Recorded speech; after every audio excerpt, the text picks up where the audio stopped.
Hello, my name is Monika Cichmińska and I would like to talk about finding the right path to spoken fluency.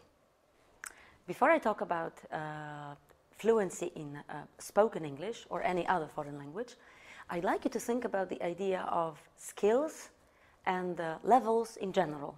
So for example, when you think about some general life skills, what level are you at?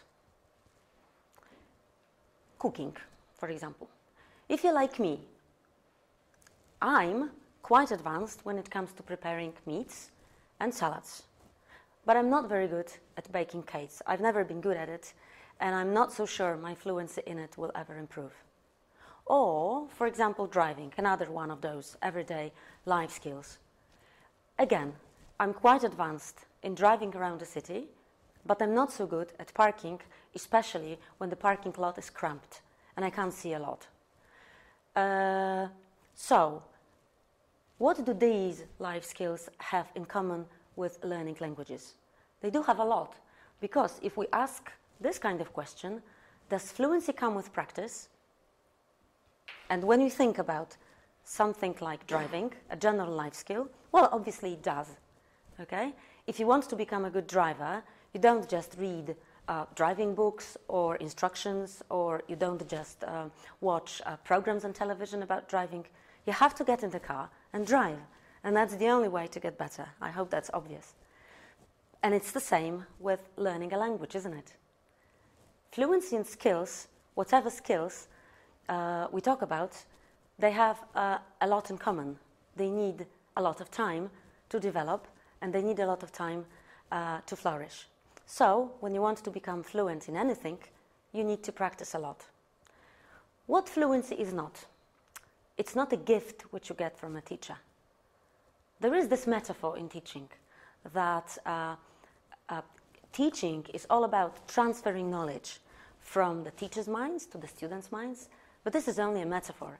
Much as we like this metaphor and we would like it to work, I'm sorry to say, but it doesn't work this way. So we can't really transfer knowledge to the students' heads, and we can't transfer skills into the students' heads. So it's not a gift that we get from our teachers. Also, fluency is not something that you get at the end of a certain process of teaching. For example, at the end of a course, or at the end of a school year, or at the end of, the whole process of education. Even if you have read quite a lot of grammar books, and you know Murphy, and you know other grammatical books by heart, it doesn't mean that you are actually good at speaking and at communicating in everyday life situations. On the other hand, do we really need mixed conditionals to be able to buy coffee? Fluency is also not something which is given forever in any skill. So, for example, even if you have been learning a language for a long time and then you don't use it for the next 3 or 4 years, it just disappears. Just like my knowledge of Russian, which I learned a long, long time ago, disappeared. I mean, I can understand bits and pieces, but I can't really speak. Finally, fluency is not a chip in the brain which can be installed or that some people are born with. It's not there. Fluency in speaking comes with practice, and that's it. So I think the most important principle that we all need to remember when it comes to teaching, speaking, is that fluency is a daily activity that we need to cultivate as often as possible, possibly in every class, in every lesson, much as we cultivate a plant by watering it and providing the sunshine and fertilizing it. In the same way, we need to cultivate fluency in our classrooms. So, what works? For me, my fluency program works. Okay? I called it MACCRO Fluency Program, and it consists of 6 factors, which I'm going to refer to briefly. Why is it called MACCRO? Because the macro skill of speaking is speaking itself. It's communicating your thoughts and your ideas in such a way that you make your ideas clear, without too much distortion of what you really had in mind when you started speaking. However, every skill consists of a number of micro skills. There are lots and lots of different micro skills in speaking, Some of them being, for example, using the correct forms of words. So we can say that this is actually about using grammar. But here, what we pay attention to is that we need to use grammatical structures in communicative situations. So for example, here, we need to decide what the people in the pictures are saying using I wish you would or I wish you wouldn't in certain predictable everyday life situations. Another micro skill is using vocabulary appropriately. And it's not just about learning single words.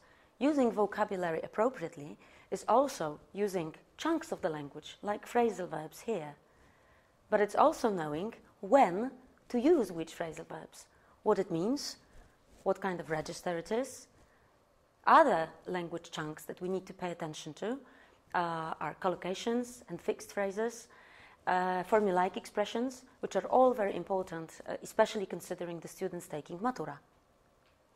Finally, another micro skill, which I'd like to mention, is to call it, in general, sort of making the discourse hang together. What does that mean? That means that the students need to be taught how to speak in a coherent way, so that there is a certain structure in what they are saying, a certain logic. And I do think that a lot of our young students have a problem with that, with the so-called discourse management. So, for example, when the students are learning how to describe a past event, using past tenses, of course, they may be taught as well how to report past events, how to make this kind of report coherent and logical, using certain words and expressions to make it go smoothly. Because every utterance needs a certain logic and a certain structure. Of course, there are lots and lots of different micro skills. These were just 3 of them. Why am I mentioning these? Because I think it's important that we as teachers, we pay attention to what particular micro skill is the focus of a speaking task at hand. And I think we sometimes tend to forget about the fact that speaking is not just using the right grammar or the right vocabulary, but it's also teaching a structure, teaching turn-taking, teaching what kind of skill is necessary in a given situation, whether it's reporting or whether it's describing, and so on and so on. Another factor of my program, or another element of my program, is opportunities. And what I mean by opportunities is that for me, in my classroom, every piece of grammar and every piece of vocabulary is an applicable tool. The tool to communicate yourself. So the more tools I have, the more I can say. The more tools I have, the more I can express myself. But of course, students need to know precisely in what kind of life situations they may use a given grammatical structure or a given vocabulary area.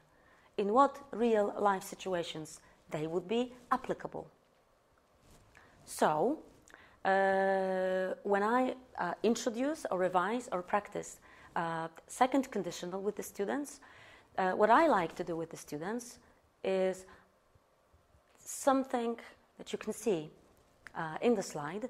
These are the sentences which I ask the students to think about and describe problematic situations which are quite typical for teenagers to have. These are the real sentences my students came up with. So, what I told them then is to work in pairs and give each other advice what they would do in those situations using the structure if I were you. So, for example, if I were you, I would spend more time learning physics, for example. And this is the kind of opportunity which I have in mind, that the students need to know what kind of everyday speaking situations they might use a given structure in. Another important element of my program, training fluency program, is the idea of a challenge. Whenever we are learning something, any skill, if we always do the same tasks, we remain at the same level. We don't make any progress.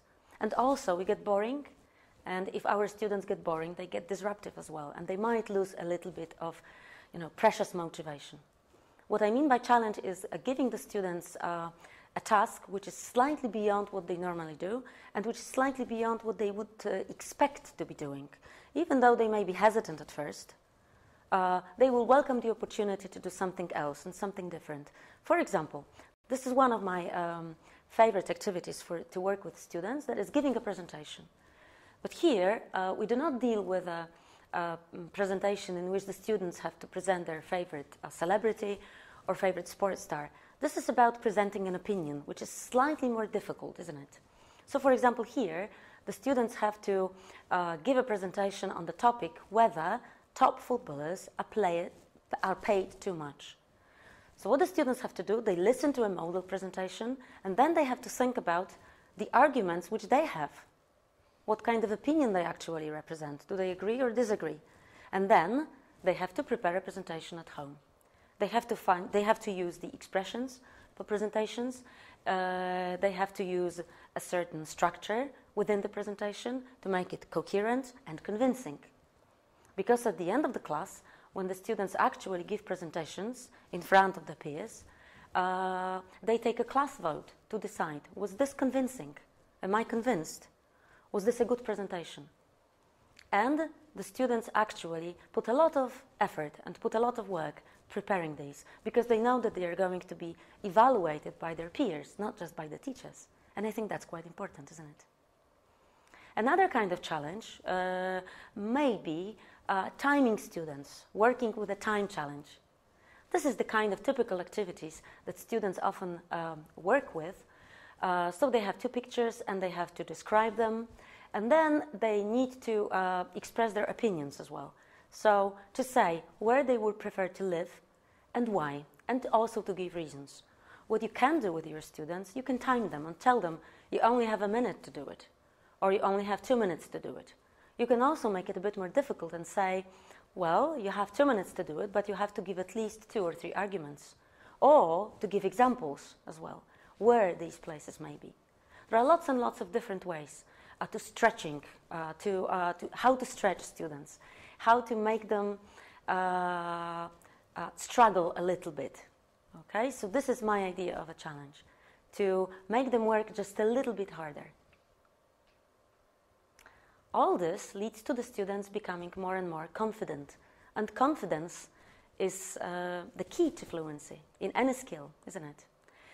If I don't drive every day regularly, I will never become a good driver, and I will never have the confidence to do it. It's the same with speaking. If I am made to speak in the classroom, then with time I become more and more confident about expressing my thoughts in a foreign language. However, with the students who are maybe a bit more shy, maybe a bit introverted, or maybe students who don't like speaking, it may be a good idea to give them time and an opportunity to rehearse a bit. So, for example, with tasks like these, where the students actually have to prepare a bit of an anecdote or a story, let's say, here the students have to talk about a journey that was special to them, and then they've got 11 questions to think about preparing the anecdote. If the students are willing to speak and quite strong, they can do it in the classroom, given 3 minutes to think about what to say. But with the weaker students, shyer students, the hesitant students, why not give them give this exercise as homework and tell them, think about the answers, make notes. If you want, you can even write it down. But in the classroom, next time that we meet, you won't be able to read out. You will be able to consult your notes. And a lot of the students cherish the opportunity, especially those who do not feel very confident about speaking. So rehearsing gives them a chance to structure their ideas, to think about what they are going to say, and maybe, what is important to us, think about the language they are going to use in terms of grammatical structures, in terms of a certain logic and a discourse management as well. After all good actors and all good singers rehearse before they perform. Why not allow our students do it once in a while? Gregory House said once in one of the episodes that mistakes are as serious as the results they cause. And I think that this is something that we, as fluency teachers, need to think about for a moment. Because, in fact, when the students are practicing for fluency in pairs, speaking English, Is it really that important what kind of mistakes they make? In communicating, a serious mistake, is when the students do not get to understand each other. So they can negotiate meaning. They can ask, what do you mean? I don't understand. Say it again. Speak slowly, please. This is real communication. This is what is going to happen in real life when they actually take an exam or when they go abroad and they have to use English. So we as teachers, I think, should relax a little bit, sit back and let the students speak. On the other hand, if we don't do it and we focus on every single mistake they make, they are never going to become confident in speaking. Practice breeds confidence, but confidence needs a little bit of freedom to make mistakes. So, I'm not saying that we should not correct the students' mistakes, but why not do it at the end of a task?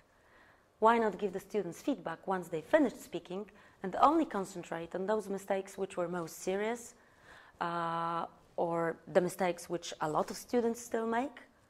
Fluency task is not about accuracy. Fluency task is about practicing and about getting better and getting more confident. As Winston Churchill once said, attitude is a little thing that makes a big difference. If we change our attitude to correcting mistakes, the students will relax a little bit more and they will become a bit more confident in speaking. So, in the classroom, for 5 or 6 minutes, once the students are speaking in pairs or having a group discussion or a class discussion, why not sit back and maybe think about the most important mistakes and give feedback at the end, but not during the task. Fluency is a daily activity we need to cultivate regularly, because without it, it's not going to develop. And another point in my program is routine. Practicing fluency needs to become a routine in our classrooms. Otherwise, it's not going to develop. Fluency doesn't come easy. It takes time and it takes a lot of practice. But sooner or later, it is going to emerge, even with the students who are shy or who are hesitant to speak. But sooner or later, with regular practice, the students will become confident and fluent. Thank you very much.